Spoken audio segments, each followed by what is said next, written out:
Welcome to the next episode of HR Mavericks. I'm your host, Garrett Justice, and today I am joined by a very special guest. I have with me Dr. Jonathan Westover, who is the chair and professor of organizational leadership at Utah Valley University, and also a managing partner and principal at Human Capital Innovations. Dr. Westover, how are you doing today? I am great. Thank you so much for the invitation to join you, and I'm excited to have a nice conversation with you. Well, thank you for taking the time to join. I'm excited to dive into our topic today and to learn a little bit more about this new book that you have coming out here soon, right? Yeah, so I just released actually about 3 weeks ago, maybe 2 weeks ago, Excellent. my new book, Bluer Than Indigo Leadership. And so we're going to have a chance to chat about that. I'm also excited just to share a little bit with your listeners, with your audience, about some of the cool things that we're doing in the HR program at Utah Valley University, as well as, what I'm doing in my consulting firm, Human Capital Innovations. I love it. Well, I'm excited to dive in, but again, we like to start each of these with just a little bit more background and context for our guests so that our listeners have that context as we go through the conversation. So tell us a little bit more about your career and what your company does and what your role is there at Utah Valley University. Yeah, so it's interesting. I'm one that had a meandering path, as actually many do in HR. I was, as an undergrad student, I switched majors a whole bunch of times, started in math actually, and then business, accounting. And then eventually I landed in sociology. The reason for that was I was an accounting major at BYU at the time. And as many people listening probably know, BYU has an excellent accounting program, nationally recognized. I was good at it. So I figured, hey, I should do it. It'll be a good career. The problem was I didn't really like it. And so I had a hard time envisioning doing that for the rest of my life. And then I just happened into an internship that changed the trajectory of my career. I had served an LDS mission in South Korea. And so when I had returned to BYU, as an undergrad student, I was minoring in Korean. And one day my Korean professor just walked in, the room at the start of class and said, "Hey, I have a contact. They're looking for an intern to go back to Korea this summer. Who would like to go?" And I didn't know what the company was. I didn't know what I'd be doing, but I was just like, yeah, I would love to go. And so, that was it. That was all I had to do. And then all of a sudden I'm off to South Korea again for the summer. And it just so happened that I landed in the corporate human resource and organizational development office for LG Electronics in South Korea. Just a complete coincidence, but in landing there, I then spent the summer back in a country I loved, with a diverse culture and language, and I'll get more into that when we talk about the book. And I had my eyes opened to this whole additional scope and range of types of things that I could be doing in my professional life. And so when I got back from that internship and, back into accounting classes that fall semester, it didn't take me long to realize my heart wasn't in it. I really liked the HR, the OD, the training stuff. And so I went and talked to professors and I said, how do I do HR? At the time, BYU didn't have an HR program. They do now, but they didn't then. And so I had multiple professors say, just go do a social science, go do psychology, sociology. So that's what I did. I switched one more time. I went to sociology. I graduated with a minor in business and Korean. And then eventually, I went on for my master's where I did at BYU, and I did my emphasis in human resource management. And then I went up to the University of Utah for my doctorate and got my PhD again in sociology, but this time I focused on the sociology of work and organizations and comparative international sociology, with a lot of overlap, like the Venn diagram between HR, OD, and organizational sociology is, there's a lot of overlap. So that's what I ended up doing. And then when I was finishing up my PhD, I got an offer at UVU, and I've been there ever since. So I've been at UVU now for a little over 12 years and teach, HR, organizational development, change management, ethical decision making, leadership courses, that kind of stuff. Yeah, excellent. And then you're on the side, you also have a company, Human Capital Innovations, right? Where you do consulting for companies? Yeah. So back in 2007, when I was a PhD student, actually, I started the firm Human Capital Innovations with my partner. And I had done consulting work with other firms up to that point. And I decided after having that experience, I'd been internal and external consultant in multiple organizations. I knew I loved it. I knew I really liked it. But I learned that there were things about the way these firms functioned and operated that I didn't particularly like. And so I figured, hey, I'm getting my PhD. I'm going to hang my own shingle and start my own business. So I started it back then, and I've been doing it since. And with ebbs and flows, and I'm keep kind of a constant, steady stream of clients and work associated with the firm. But there have been times where I let it die down a little bit, and other times where I've been more busy. The last couple of years, though, I decided I was getting to the point in my academic career where I felt like it's time to focus a little bit more on practitioner stuff.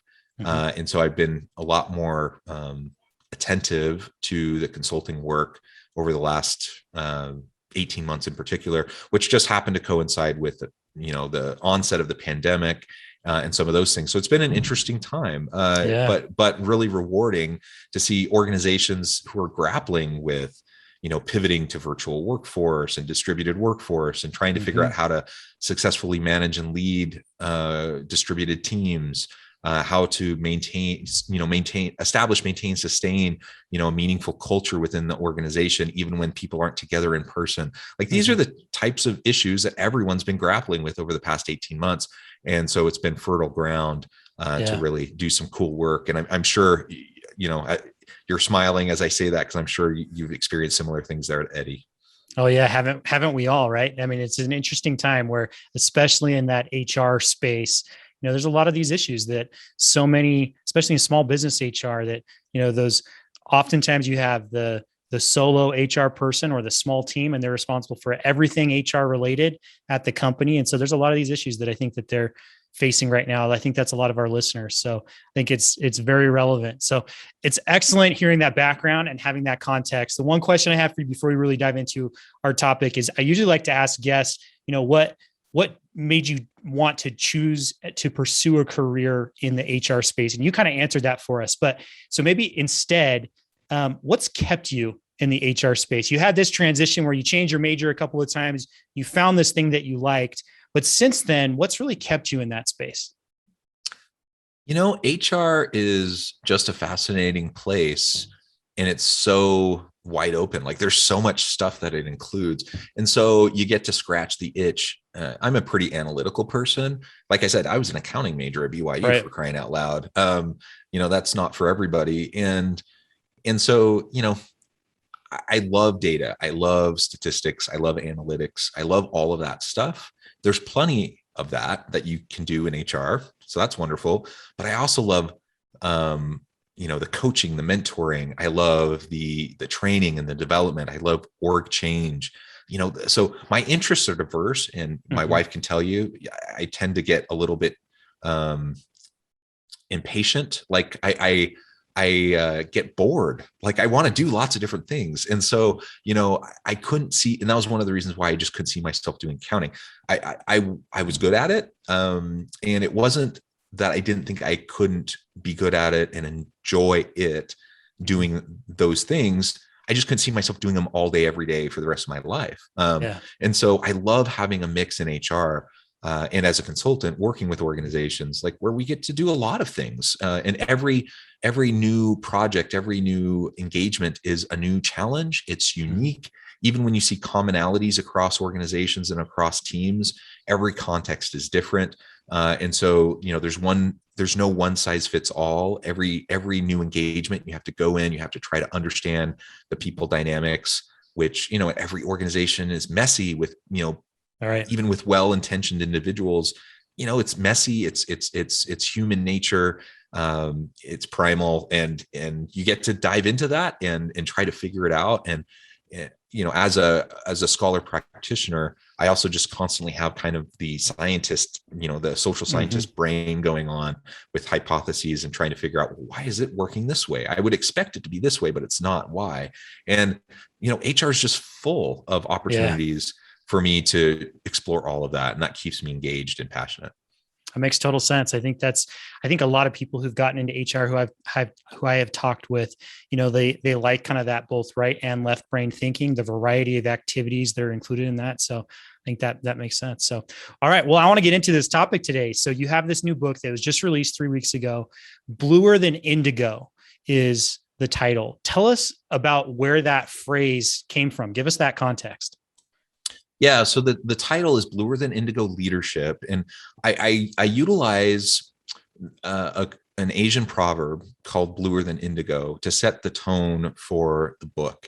The entire book is not about that one proverb, but it does lay the foundation, and then I go throughout and share a bunch of different leadership principles in a hope to help the reader kind of go on an individual journey of self-discovery to try to determine and understand their own personal leadership style and approach. Bluer than indigo means, well, let me say it this way. So indigo, that's not a color, a word that we use all that often in the US, but it's described as the bluest of blue. It's the deepest, most vibrant blue. And so when you say something is bluer than indigo, it's a truly remarkable thing. Like something is bluer than this most vibrant, beautiful blue. And in Asian culture, there's a lot of deference given to the elders, given to teachers and leaders. And so this idea of being bluer than indigo comes back to the teacher, the leader, who is indigo, who is remarkable. People look up to them, they revere them, they honor them. And yet the true leader, the true teacher, their whole purpose, their whole goal in what they do is to try to help the people that they lead, that they teach, that they serve to become bluer than indigo or greater than themselves. And so that proverb has stuck with me. I learned it as an LDS missionary in South Korea. I saw it in action when I was working there at LG Electronics, and it stuck with me all these years later.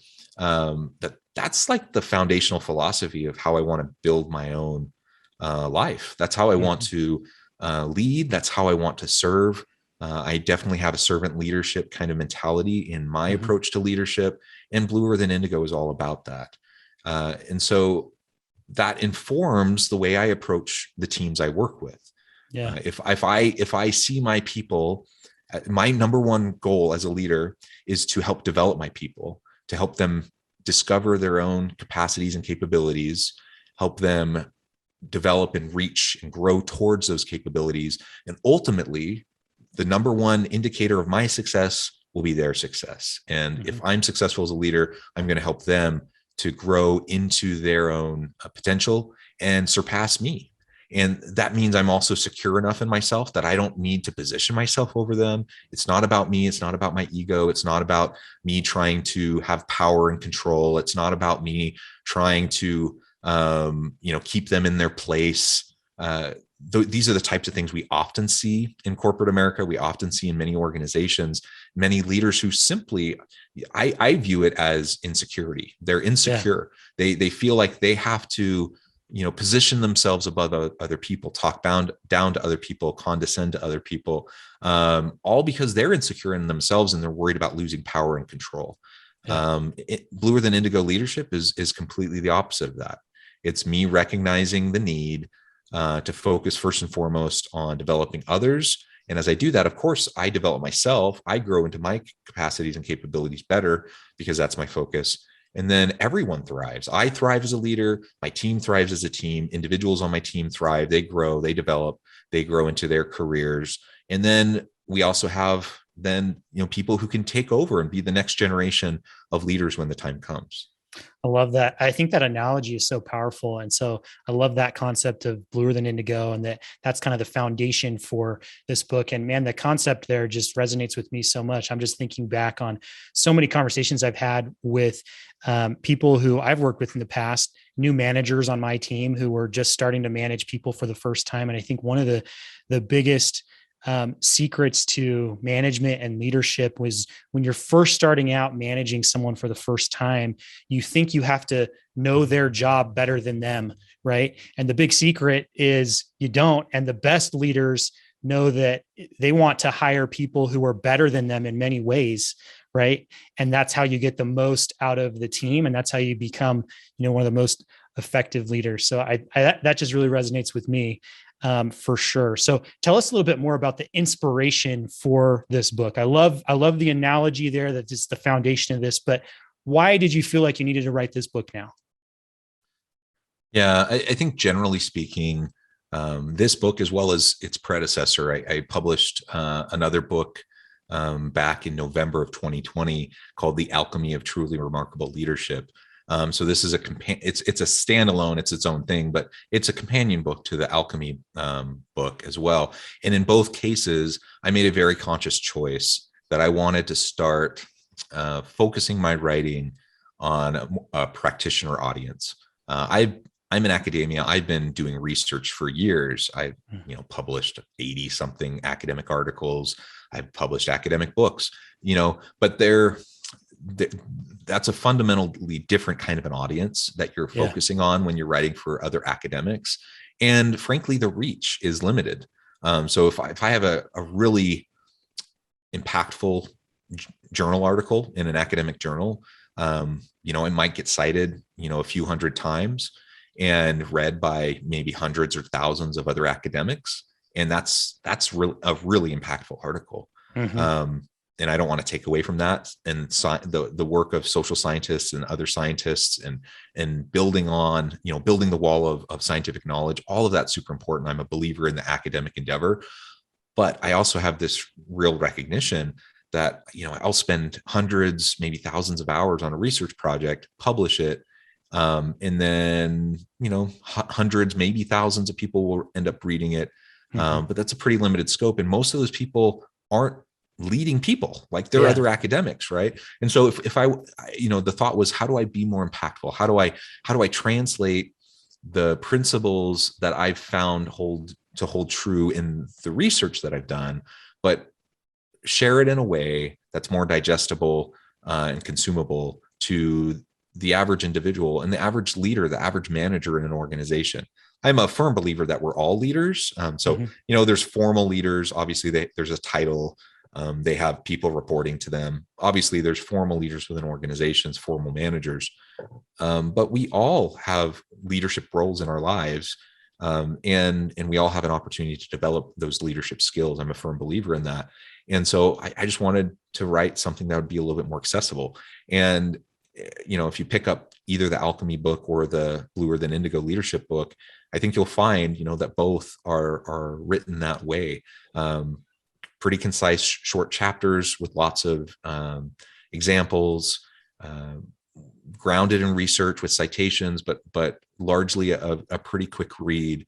And at the end of each chapter, there's summary notes. There's also, key takeaways and application questions for leaders to self-reflect and to really think about what they're doing in relation to the principles that they just read about, and then an opportunity for them to set goals. And so it's actually, both books are actually almost as much of a workbook as they are, a traditional kind of a read for a leader. In that way, I think both books, and the Bluer Than Indigo book, it's unique that way. It's not probably the traditional kind of leadership book. There's thousands of leadership books out there, but I think it's a bit unique. And the whole point is to not say this is the right way, you need to do this. It's mm-hmm. to share principles and then provide a pathway for people to go on their own journey and self-discovery to figure out what works best for them. I love it, man. You're getting me excited to go and read this book now. I'm pretty sure you might have a background in sales here too. Maybe it's not just HR, because you're selling it pretty well. I'm excited to jump in and read it. So I want to cut to the heart of this right now. So what are some of the principles that are talked about in this book? What makes the best leaders effective and successful? What makes them bluer than indigo?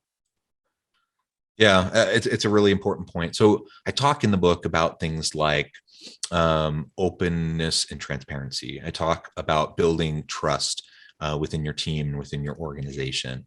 I talk about a variety of different principles of highly impactful leadership. So what we do, all of us have to choose. We all have our own personal, we have our own individual personalities. We have our own personal style. We have, our own comfort level. Some of us are more introverts or extroverts, et cetera, right? There's all these different ways that influence how we might be most comfortable in our own skin coming forward as leaders. And so part of it is just like really recognizing and understanding, being very real about who we are and not trying to be something we're not. So be genuine and authentic to yourself. Develop yourself around these core capability areas. Everyone wants openness and transparency. Everyone wants trust, relationships. Everyone wants you to create a psychologically safe environment where people can speak up. Nobody wants command and control. Nobody wants micromanaging.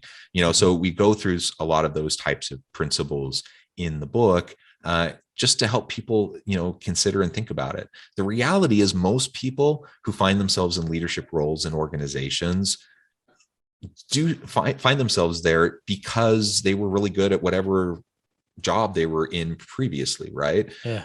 And so it's not necessarily because they have any background in leadership or management, or they have any particular skills or abilities in that. And so the classic example is like Michael Scott in The Office. You have, this guy who's a great salesperson, and because he was a great salesperson, he gets promoted to be office manager, and he's a bumbling idiot. He doesn't know what he's doing. And, maybe that's a little harsh to say there's a lot of bumbling idiots around out there, but it's kind of true, right? Like well-intentioned people doing the best they know how, but you can't blame them. Like they don't know what they're doing. Right. And I think the vast majority of people in formal leadership roles, they don't know. The only thing they can do is base it on what they've seen. So they base it on the leaders they've seen around them in the past, the good bosses, the bad bosses.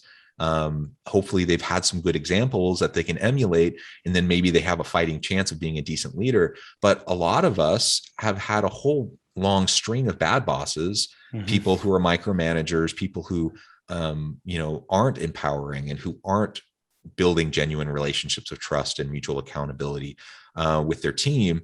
And so despite our best intentions, when we have no background, no training, we have nothing to base our leadership approach on other than these bad examples, guess what? We start to repeat the cycle, and we start to do those similar things. We might disrupt some things, but largely we just kind of repeat the cycle.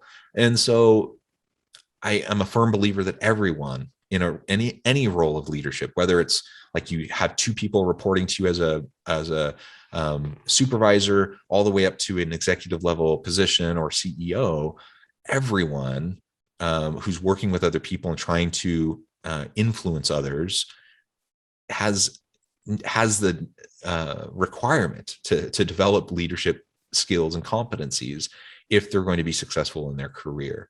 And so I want to be generous with people who are trying their best, and recognizing that people generally, I believe people have good intentions. I don't think most people set out to go to work to be a crummy boss who everyone hates. I think most people want to go and be effective. They just don't know how. And so the goal of this book and the Alchemy book is really just to help people walk through that process and think about it. No shame, no judgment. We're all in that same space. We're all trying to figure things out as we go. But if we're committed to growth and development, then we can become that dynamic leader. And when I say dynamic, I don't mean charismatic. Like if you have that charismatic style, that's great. But there's tons of research that shows there's no one size fits all leadership style or approach. Like you can be completely introverted and be a great, impactful leader. And so everyone can lean into being their genuine, authentic self, and still being impactful. And I think that's an important realization for many. I love it. So I think that makes total sense now, hearing that too, why this book is going to be so impactful and so different, in that it presents the principles and examples, but then also, like you said, at the end of the chapter, has some of those, how do you then start to implement it, right? Some of the tactical takeaways. So that sounds very, very impactful. I'm excited for it. So we talked about this, as reading this book as a leader and how do I improve on my own. But let's shift a little bit. If there are HR leaders out there or business leaders out there who want to read this book and then help the managers at their company become bluer than indigo leaders, what are the best tips or takeaways that you have for them? Yeah, I think it comes back to coaching and mentoring. I think a good leader has regular dialogue with people on their team.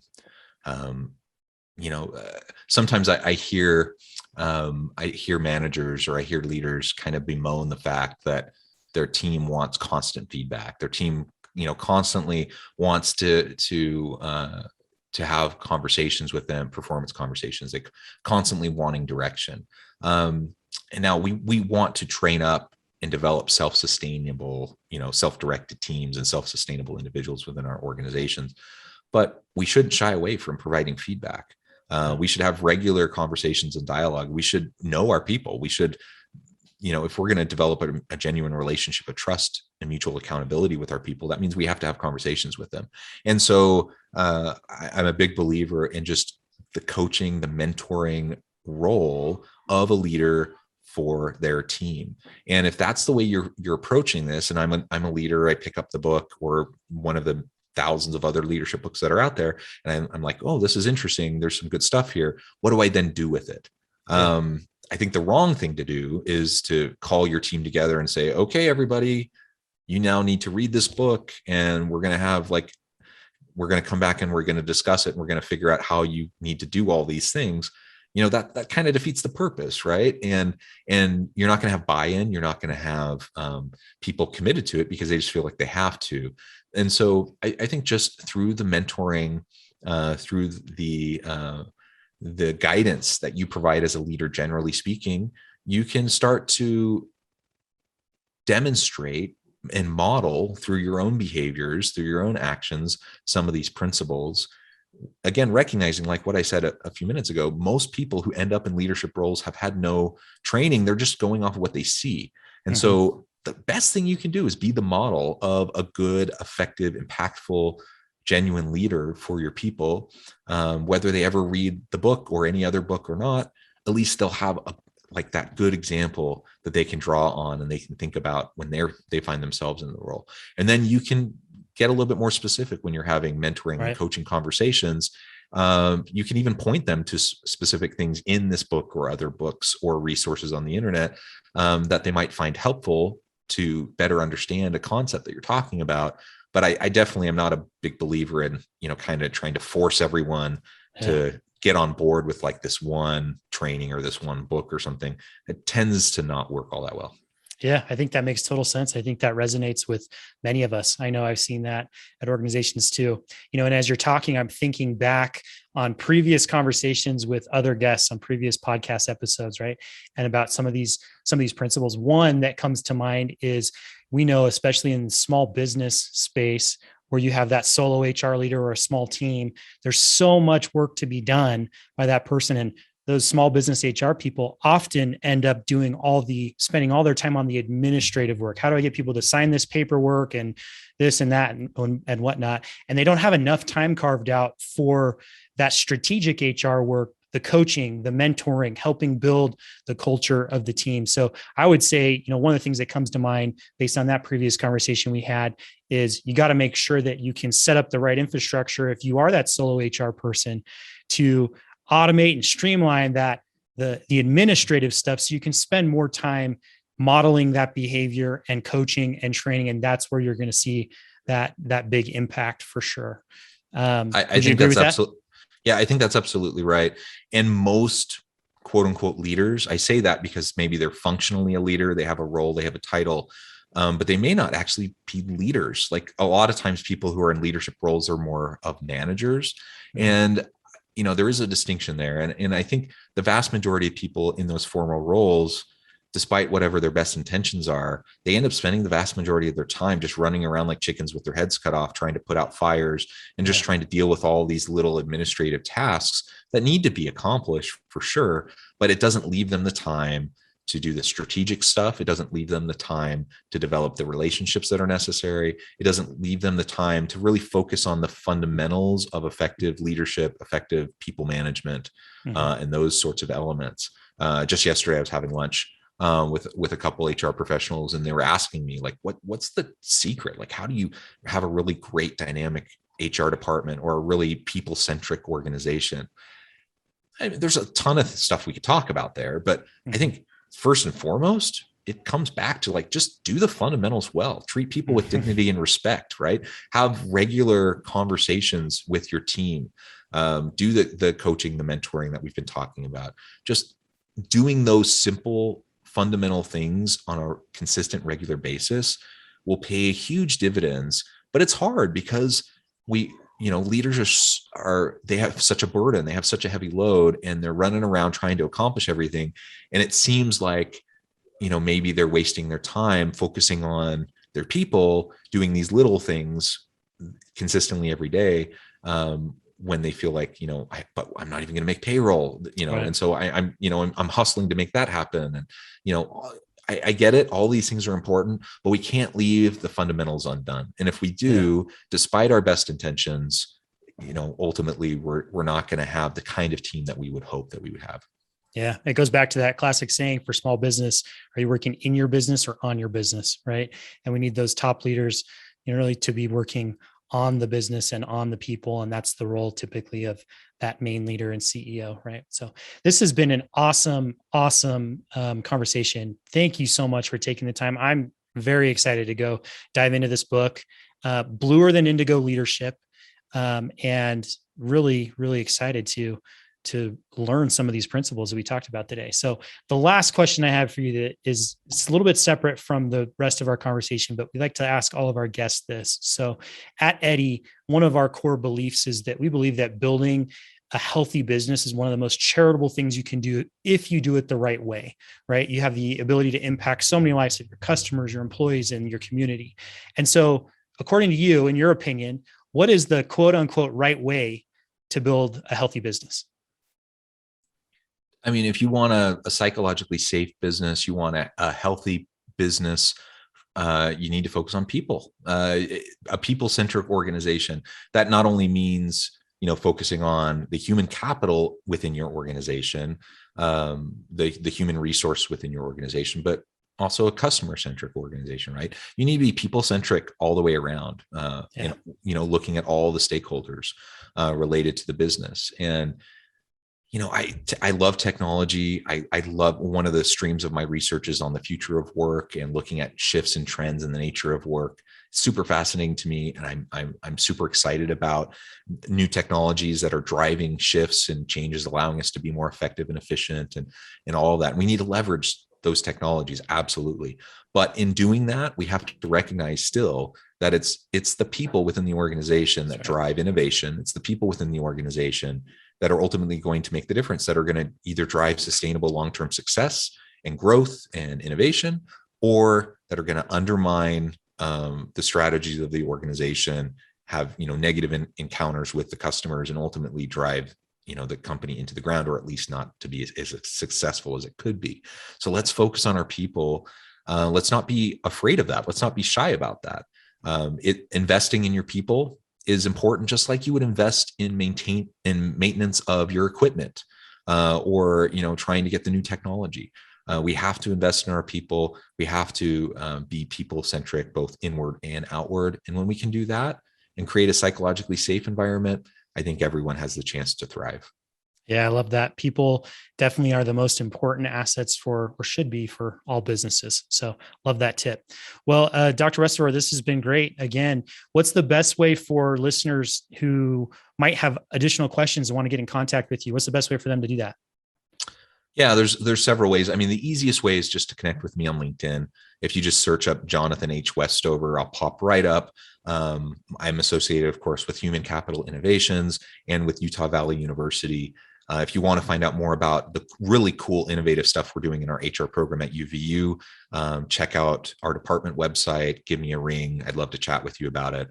We have awesome students doing awesome work, who we're producing just really great future HR leaders for Utah, the Wasatch Front, and throughout the country. If you're interested in human capital innovations, innovativehumancapital.com is the website. We run a podcast, the Human Capital Innovations podcast. I would invite you to come and give that a listen. You can check out the books on Amazon or any major, retailer. The Alchemy of Truly Remarkable Leadership and Bluer Than Indigo Leadership are the two titles. Definitely invite you to check those out. And really just don't be a stranger. Feel free to reach out, connect with me. I'd be more than happy to engage in a conversation. And this is stuff I could talk about all day long. I'm passionate about it, and I love to chat. So give me a holler. Thank you so much. We'll really appreciate it. We'll drop all of those links into the description. So if you're listening, you don't have to worry about hurrying and writing those down. Just come find the description. You'll be able to find all those links. So Dr. Westover, thank you again for taking the time. Hope you have a great rest of the day. Thank you so much. You too.